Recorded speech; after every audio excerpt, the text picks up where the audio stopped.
good morning guys. Ito na yung update doon sa paso na nabili ko guys. Ang ganda niya. Ang laki niya guys. Ayan o. Yan na, ilipat ko na.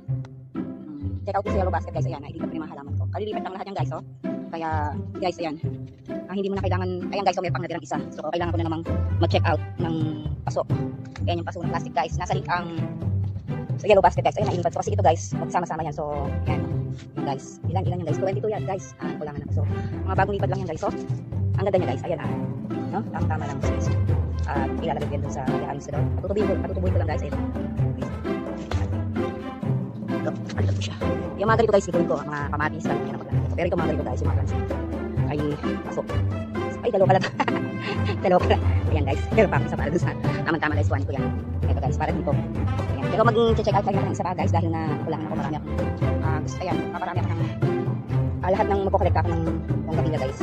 Ayan. Pagkita ko ng blue maps. Ultra for flowering and ornamental plants. Yan. So, nakasama natin ang blue maps ultra para dito sa ating mga flowering plants. So, yan guys. Ito, itong mga paso na to.